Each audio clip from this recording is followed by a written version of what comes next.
Glória a Deus. Boa noite, amada igreja. Que a paz do nosso Senhor e Salvador Jesus seja sobre a sua vida, seja sobre a tua casa, meu irmão, minha irmã, nesse lugar onde você se encontra nessa hora.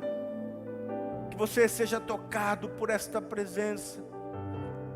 Que você seja cheio de fé nessa noite, para experimentar e vivenciar as verdades que Ele tem ao teu respeito e ao meu respeito. Noite de Páscoa, noite de celebração, noite aonde nós podemos nos lembrar dos seus grandes feitos, aonde nós podemos experimentar coisas ainda maiores. Esse é o tempo, meu irmão, minha irmã. Creia nisso, em nome de Jesus. Amém? Glória a Deus. Obrigado, meus amados e queridos. Ministério poderoso. Deus abençoe vocês. Obrigado. Ah, como é bom vir a esse lugar.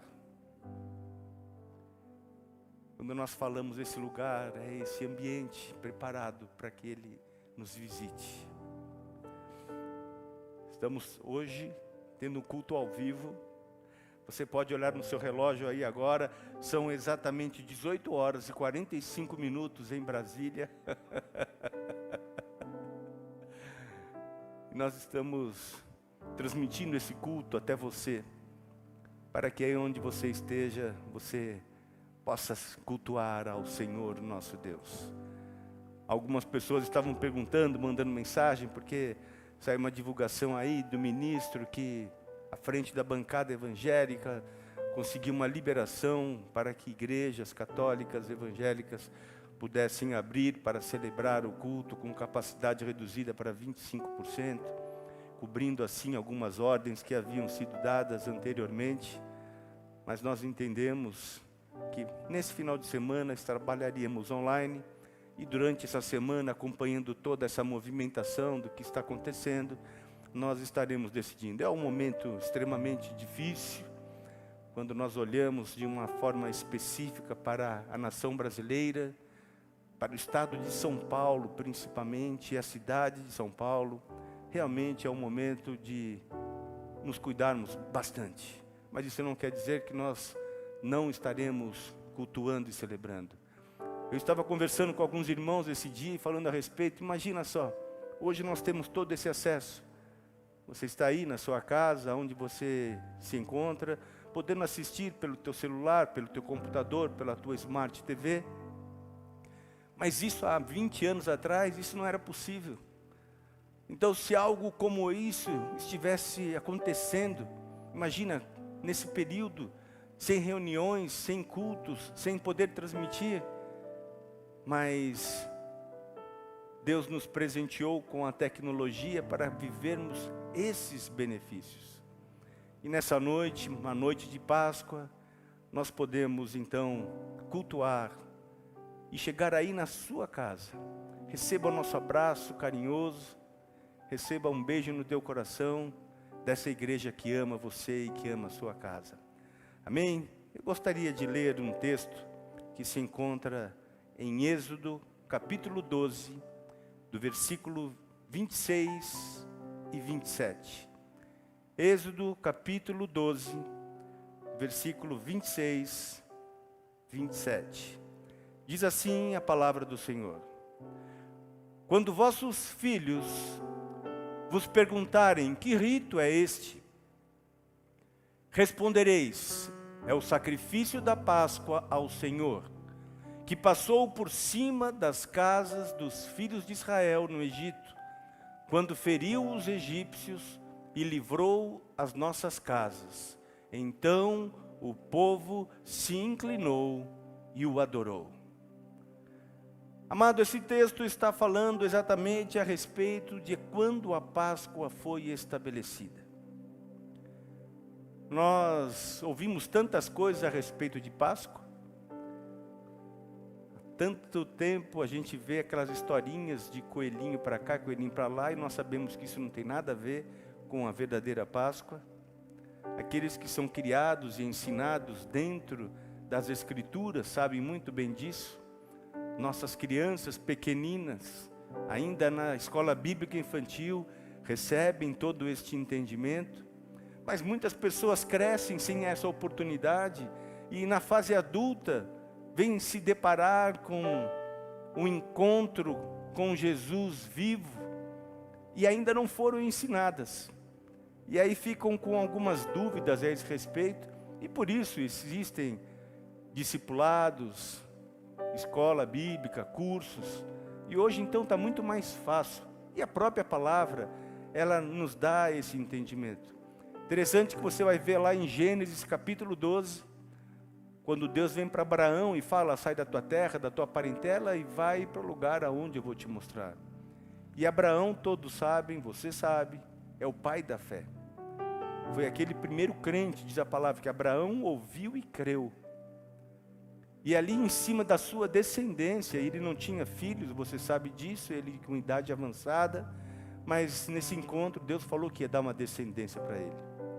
E ele tem o seu filho Isaque, depois Isaque gera Jacó e Esaú, mas a continuidade foi dada ali através de Jacó, o qual muitos anos à frente, ali em Êxodo, no capítulo 12 também, capítulo 12, então Gênesis 12, Êxodo 12, você vai ver a história ali da Páscoa, pois já se passavam 430 anos desde o momento em que eles chegaram na terra do Egito, e chegaram ali no momento de fome, e Jacó, que teve um filho chamado José, que foi levado como escravo para o Egito, e foi vendido pelos seus próprios irmãos. Você sabe dessa história? E aí olhando para isso, a gente fala: meu Deus, como esses irmãos eram maus. Mas quando a gente vê a conclusão de uma história lá na frente, fala: Deus, o Senhor não é gente não. Ele pega uma história que parecia toda uma situação terrível na vida de um homem, coitado, foi vendido pelos irmãos, era tão fiel lá como servo do Potifar, cuidando, mordomo da casa dele. Aí foi preso injustamente por causa da mulher de Potifar e foi para a cadeia, e depois ainda na cadeia, coitado desse homem. E a gente estava vendo Deus trabalhando na vida de José, para trazer tantos ensinamentos preciosos para a igreja ao longo desses séculos. E nós vimos exatamente que desde esse momento que José chega ali no Egito, e depois que ele já levantado por Faraó para ser o governador do Egito, diante ali de toda aquela situação onde ele decifrou o sonho de Faraó, e ele foi o homem que trouxe toda a direção para o Egito naquele período onde houveram 7 anos de fome, 7 anos de abundância e 7 anos de fome, de seca. E enfim, os irmãos deles, sua família que estava também ali em Canaã, num momento de seca, de fome, e saem aí até o Egito para comprar alimento, e ali depois está em todo aquele encontro, enfim. Depois que eles se acertam, que José chama os irmãos e traz eles para lá, traz o pai, e Faraó então deu uma terra, a terra de Gósen, para eles terem ali, criarem seus rebanhos, criarem seus filhos. E eles chegaram então numa condição de honra, mas a história mostra que o tempo foi passando, aquela geração morreu, e os filhos dos filhos dos filhos é que estavam ali, e o Faraó que estava então, não conheceu a José, não sabia de nada disso, só viu um povo, o Israel de Deus, os hebreus que estavam ali se multiplicando de uma forma tremenda, e começaram a colocar opressão sobre eles, com medo de que fossem, de repente, um dia, derrotados por uma rebelião que eles pudessem vir a causar. E nessa história que você vê toda ali no livro de Gênesis, de Êxodo, quer dizer, esse processo todo ali que foi acontecendo, e você vê no final de Gênesis, no começo de Êxodo, quando Moisés é levantado, quando ele nasce naquele período, e Moisés vem ser aquele que livrou o povo da escravidão ali no Egito. E vocês sabem, talvez você não saiba, mas houve toda aquela movimentação, o Faraó não queria liberá-los de forma alguma, e Deus à frente ali com Moisés, trazendo algumas instruções, vem até aquele momento onde ele se apresenta a Faraó, colocando as condições, e Faraó não cedia, e vieram então as pragas, e a 10ª praga veio a ser exatamente a praga do anjo da morte, que passou sobre todas as casas, e todos os primogênitos, os animais primogênitos, tudo que era primogênito, naquela noite morreram. Mas a instrução foi aquela, que na casa dos hebreus, em toda aquela geração que ali estava, que se fizesse aquele procedimento de pegar o cordeiro, imolar um cordeiro, né? Um cordeiro de acordo com o número de pessoas que havia na sua casa. Se aquele cordeiro fosse muito para o número de pessoas na casa, chamariam os vizinhos. Enfim, e que o sangue do cordeiro naquela noite, que seria imolado por todos eles, fosse passado nos umbrais. E a palavra Páscoa fala a respeito disso, passar por cima. Na sexta-feira estava tendo ali a ministração dos adolescentes, e fizeram um quiz ali, algumas perguntas, e a turminha estava bem afiada, gostei de ver. Mas naquele processo, então, eles celebram a primeira Páscoa, e ele traz exatamente essa instrução de Êxodo 12, quando os vossos filhos vos perguntarem que rito é esse, respondereis, é o sacrifício da Páscoa ao Senhor, que passou por cima das casas dos filhos de Israel no Egito, quando feriu os egípcios e livrou as nossas casas. Então o povo inclinou e se adorou.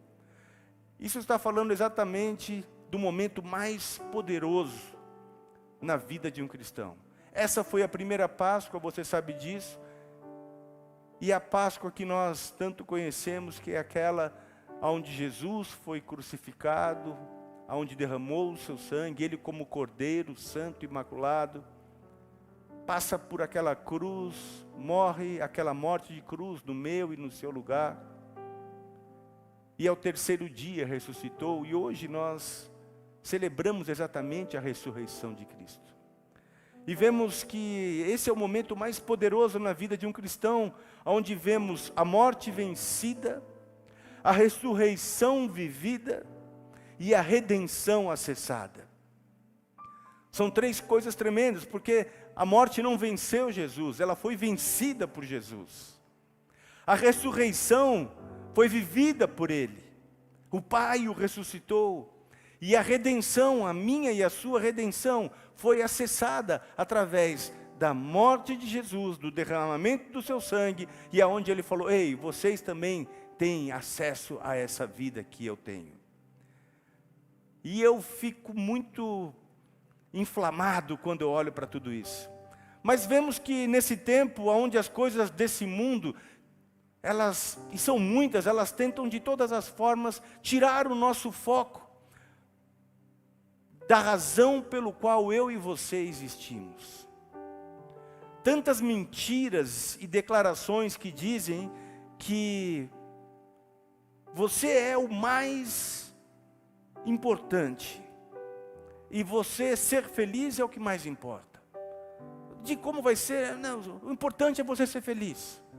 Essa é a mensagem, porque ao mesmo tempo que hoje nós temos tantos acessos e somos beneficiados pela internet, muitas propostas, muitas mentiras são jogadas e lançadas, e o que nós temos visto é que isso tem destruído muita gente. Uma geração que tem ouvido que podemos escolher ser feliz com nossas escolhas. Eu escolhi ser feliz desse jeito. É a minha escolha. É o gênero que eu entendo, é o que eu quero, e eu quero ser feliz dessa forma. Mentiras. E conhecereis a verdade, e a verdade vos libertará. O problema é as consequências que algumas escolhas para ser feliz podem trazer. Visões deturpadas a respeito daquilo que é para ser vivido. Estilos de vida que vão distanciando-nos do propósito, até mesmo os escolhidos e chamados. Por isso, no versículo 14, E no versículo 24 de Êxodo 12, olha o que está escrito ali, eles são bem claros a esse respeito. Versículo 14 de Êxodo 12.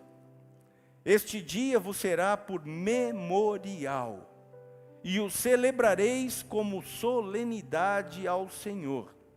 Nas vossas gerações o celebrareis por estatuto perpétuo. Versículo 24. Guardai, pois, isto por estatuto para vós outros e para vossos filhos para sempre. Eles estavam aqui guardando ali a primeira Páscoa. Então era contado de geração em geração. Houve um período em que o nosso povo era escravo no Egito. E ali permanecemos por 430 anos. E Faraó não queria nos liberar. E Deus levanta Moisés, eles não queriam nos liberar. E o Senhor mandou pragas. E na 10ª praga foi essa praga do anjo da morte. Mas o Senhor nos disse para que fizéssemos assim, pegássemos o cordeiro. E tudo aquilo era contado naquele dia. Era um rito. Todo ano, no dia da Páscoa, eles sentavam e faziam isso. Amados, estamos falando aqui de séculos que se viveu dessa maneira. Até o dia de Jesus, da segunda Páscoa. Nós vemos esse processo acontecendo, esse período acontecendo, mas naquele tempo não tinha WhatsApp nem rede, nem tinha Instagram, não tinha nada, rede social. Então era falado de uma geração para outra geração. Isso era levado. No dia da Páscoa foi estabelecido esse rito, onde a geração mais velha conta à geração mais nova o significado do que é a Páscoa. Aí eu vejo os desafios da geração atual e das vindouras, até que se cumpra o grande e terrível dia que está escrito em Joel 2, versículo 31. Verdades que eram ditas à mesa de geração em geração, pois eles, quando sentavam à mesa para comer aqueles alimentos preparados para esse propósito, ali naquele encontro, essa história era contada. Precisamos valorizar momentos que são oportunidades maravilhosas para dar continuidade a tudo isso. Eu gostaria de salientar algo que o Senhor já me chamou a atenção há bastante tempo e continua assim me alertando. Existem verdades que se apresentam na mesa e gostaria de observar algumas delas com vocês nessa noite. Eu tenho visto o que Deus tem feito na minha casa, em muitos momentos à mesa, onde registros, conversas, brincadeiras, trazem mais do coração de Deus, na minha própria casa. Desde quando o Senhor começou a me alertar, me chamar, falou, olha o que eu estou fazendo nesses momentos. E quantas vezes eu olho para minha esposa com aquele olhar de quem diz, olha o que Deus está fazendo. Olha que precioso esse momento, tão simples, mas tão profundo, tão especial. Momentos que marcam e que deixam registro nos corações dos filhos, para que eles possam viver isso na geração com os seus filhos, e isso seja até a volta de Jesus. Nosso desafio é não deixar que aquilo que é tão simples deixe de ter valor em nossa vida. Observe alguns momentos ao redor da mesa onde mudança de vida era proporcionada. No Evangelho de Marcos, no capítulo 2, do versículo 13 a 17, você vê um momento onde Jesus estava fazendo uma convocação para mais um discípulo. Versículo 13 ali de Marcos diz, de novo saiu Jesus para junto do mar e toda a multidão vinha ao seu encontro e ele os ensinava. Quando ia passando, viu a Levi, filho de Alfeu, sentado na coletoria e disse-lhe, segue-me. Ele se levantou e o seguiu. Achando-se Jesus à mesa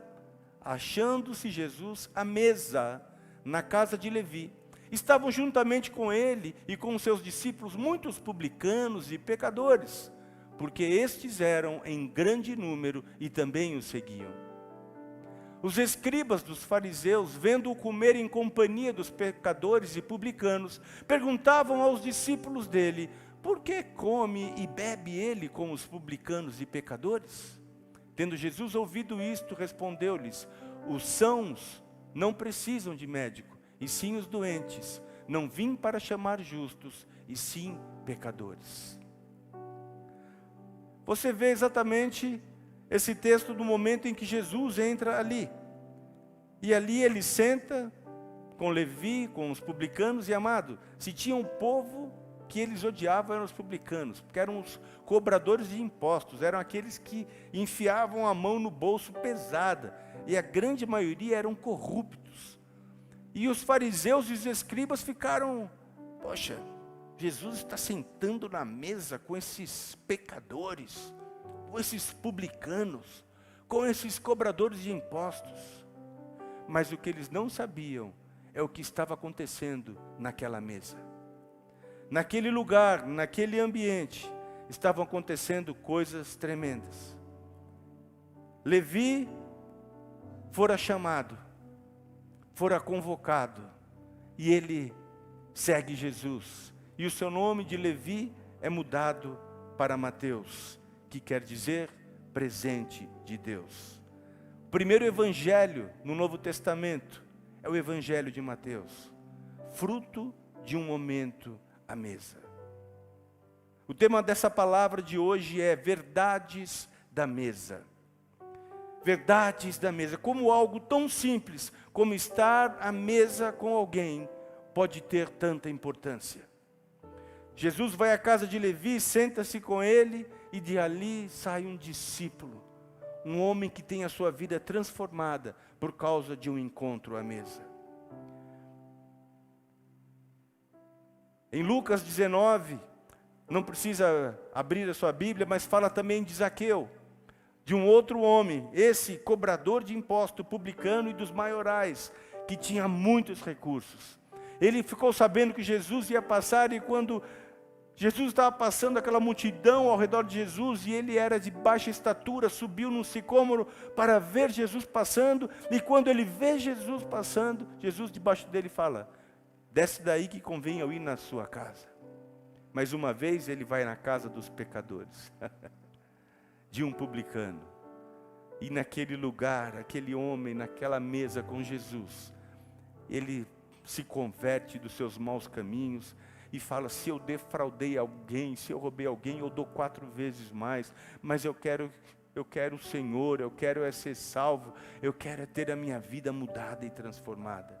E tudo isso acontece por causa desse ambiente tão simples, que é estar sentado à mesa com Jesus. Na mesa com Jesus, muitas histórias são escritas. Salmo 23, no versículo 5, a parte A dele, diz: prepara-me uma mesa na presença dos meus adversários. Salmo 128 diz: bem-aventurado aquele que teme ao Senhor, que anda nos seus caminhos, do trabalho de suas mãos comerás, feliz serás e tudo te irá bem.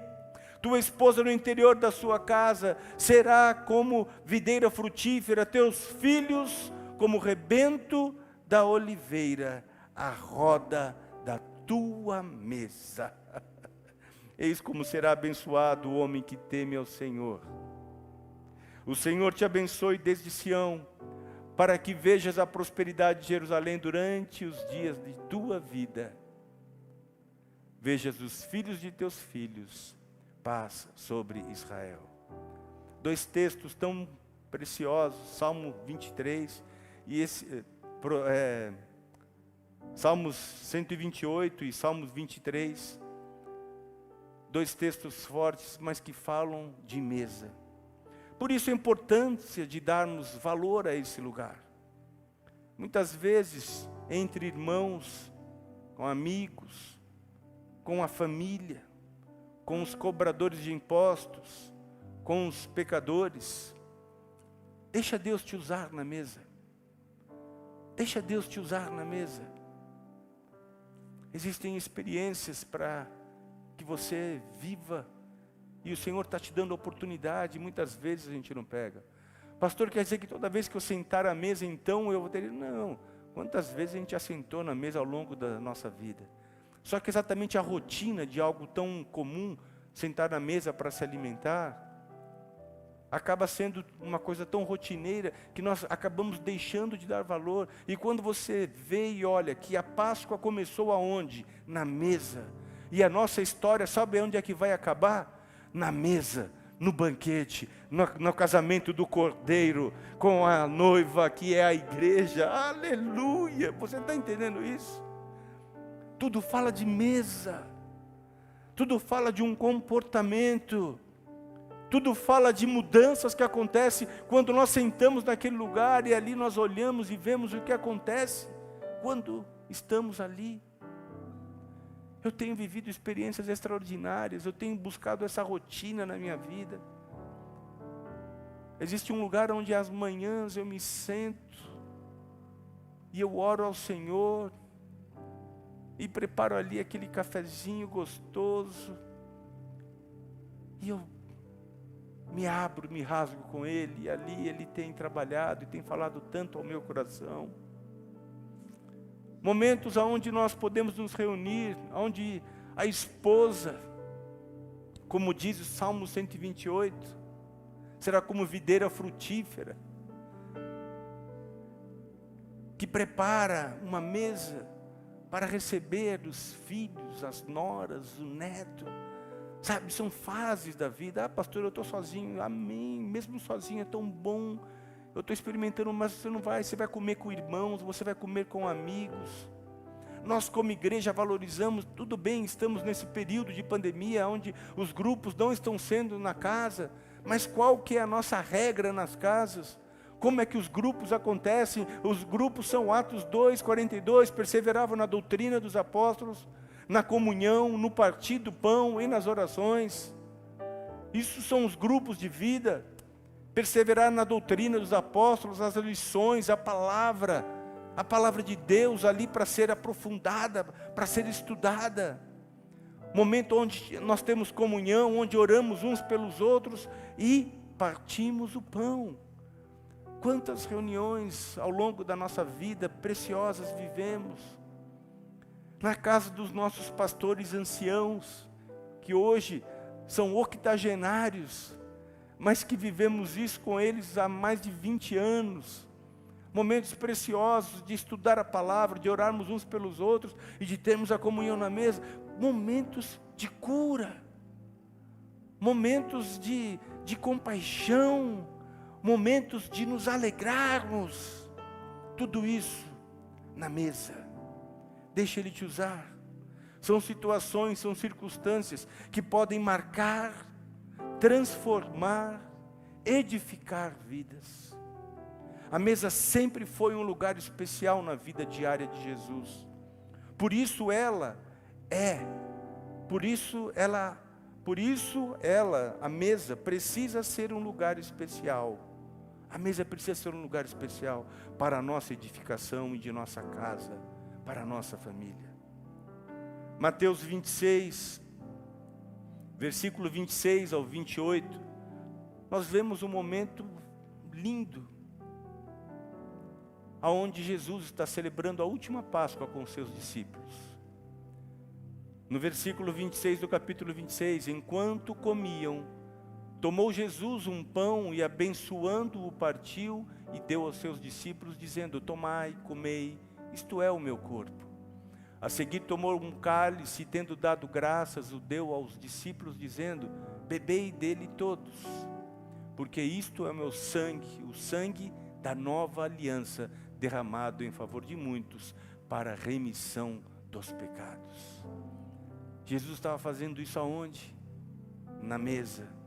Ele estava celebrando a Páscoa, só que ele estava anunciando a nova aliança, agora no sangue dele, que seria estabelecido no seu sangue.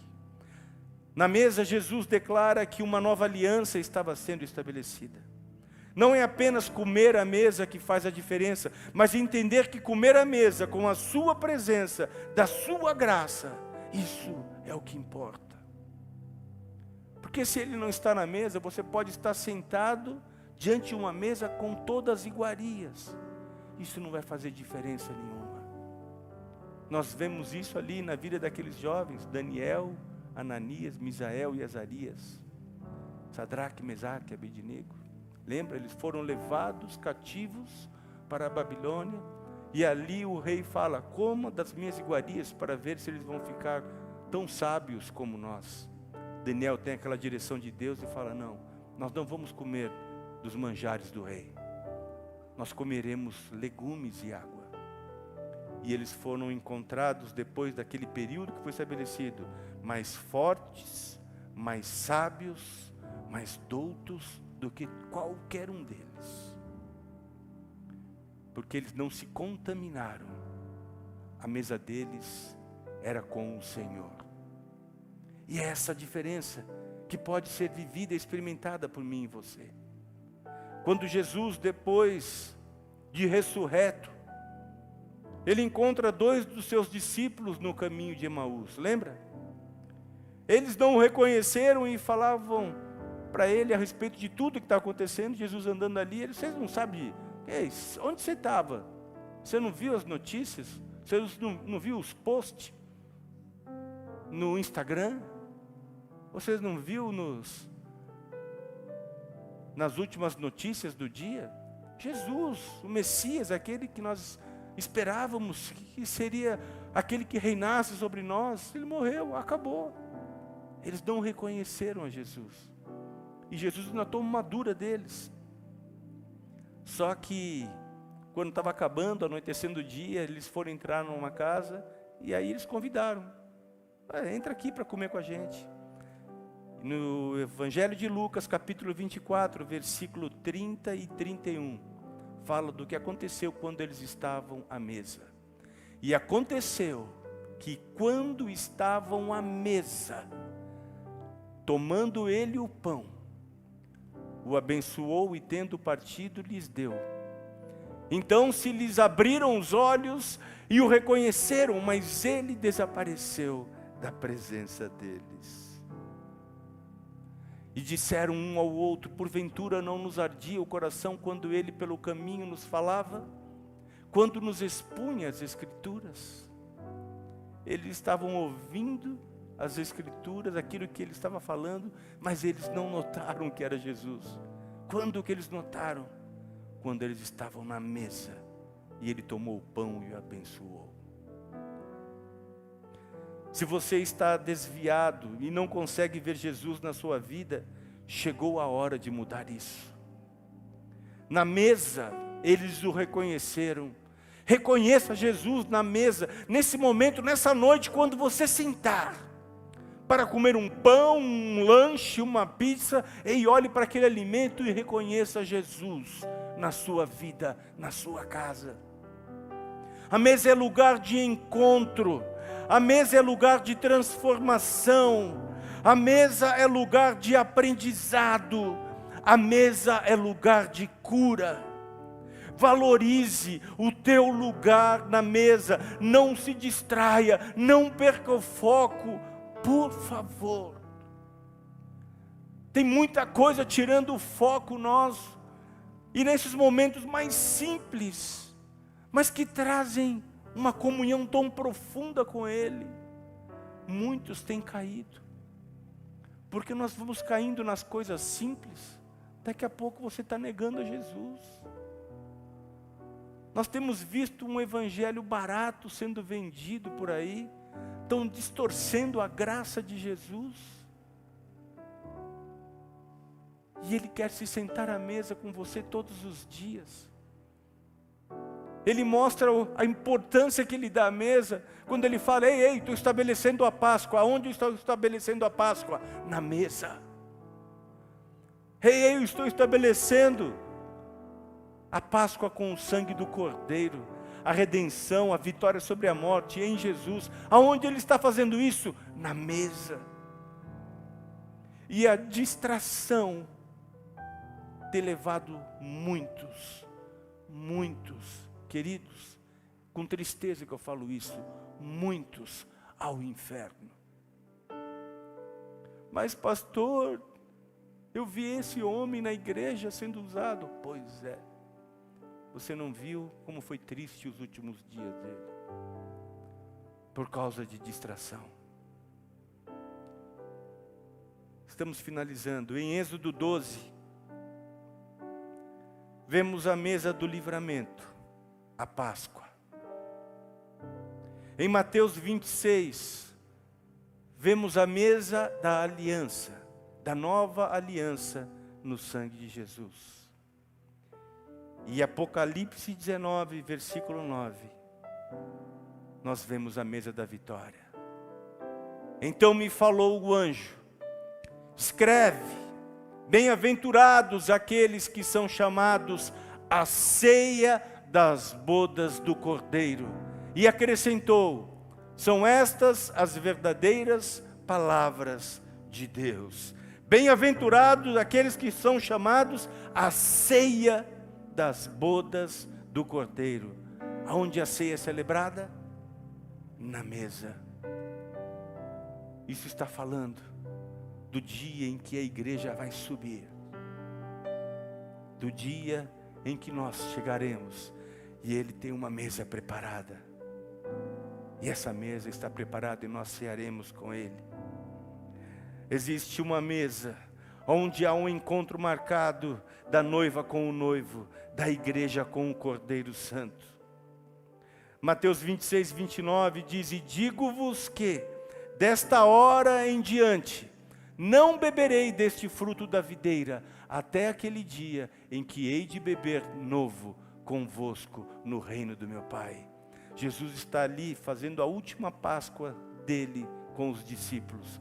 E ele fala desse texto: mas eu te digo que desta hora em diante eu não vou mais beber desse fruto da videira, até aquele dia, aonde? Na bodas do Cordeiro. E esse dia está se aproximando. Esse dia está se aproximando e eu e você precisamos entender isso. E toda vez que você estiver diante da mesa, seja ela da ceia, seja ela na mesa na sua casa, aonde você estiver, que isso venha na sua memória, que isso venha no seu coração, para que isso te encha de esperança, que isso te encha de temor, que isso te encha de alegria. Aleluia, aleluia. Muitas vezes podemos ver este estar só na mesa, mas quando temos entendimento desse momento, que não estamos sós, podemos olhar para tudo o que Ele fez, tudo que Ele falou que viveríamos, e isso é tremendo. Verdades da mesa transformam nossa vida, promovem momentos de edificação, e nos asseguram de onde passaremos a eternidade. Amém? Você pode dar um amém aí na sua casa? Você pode dar um glória a Deus? Aleluia, aleluia. Queria chamar o ministério do louvor. Aleluia. Nós vemos a mesa no Egito, anunciando a Páscoa.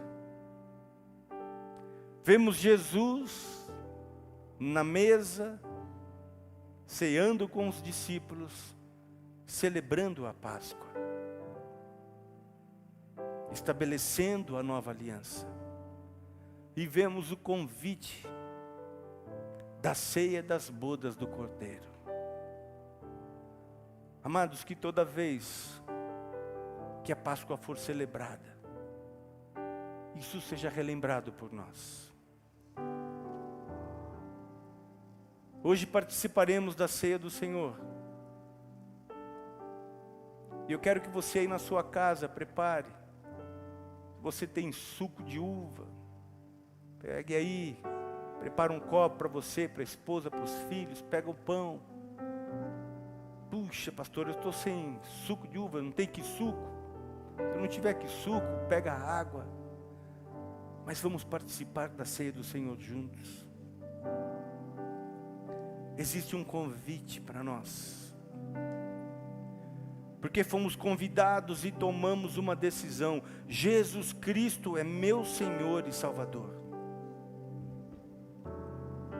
Aí eu não sei aonde essa mensagem está chegando, e pode ser que você esteja nos acessando aí pela primeira vez, ou você foi convidado, está na casa de alguém que está ouvindo essa mensagem, mas você não teve ainda a oportunidade de entregar a sua vida para Jesus. E nessa noite Ele faz um convite para você, que ainda não fez. Ele quer que você esteja nessa mesa.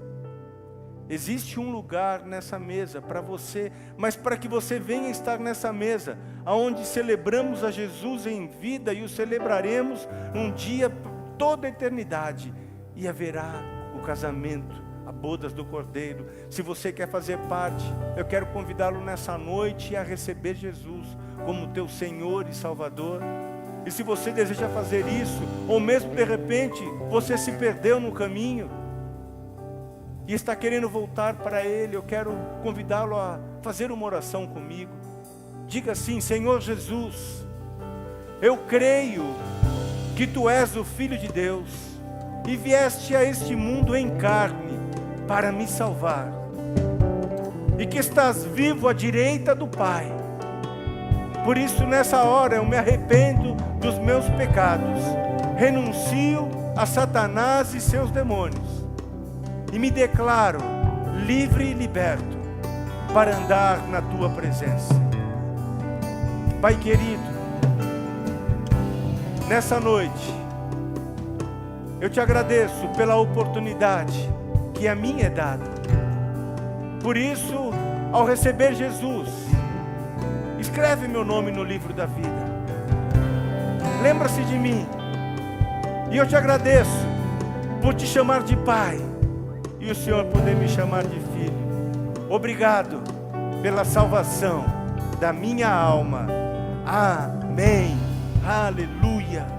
Aleluia.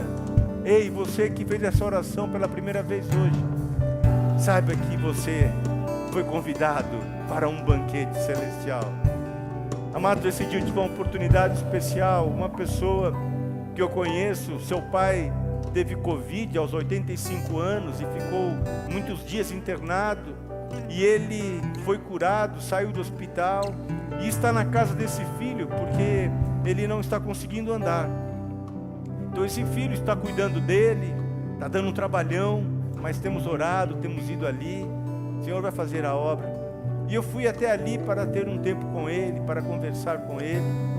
E eu apresentei o plano de salvação a ele. E ele confessou a Jesus. E eu falei, amém. Meu irmão, falei para ele, Deus permitiu esse tempo, porque se não tivesse acontecido isso com seu pai, ele tinha problema de relacionamento com o pai muito duro, muito difícil. E ele não tinha esse acesso ao pai dele. Há mais de 30 anos que os relacionamentos deles eram muito distantes. E eu falei, olha o que Deus fez, permitiu essa enfermidade vir, para ele estar na sua casa, para ele estar aqui hoje, recebendo a Jesus como Senhor e Salvador. Prepare-se para ver coisas maiores que Deus vai fazer na sua vida. Amém?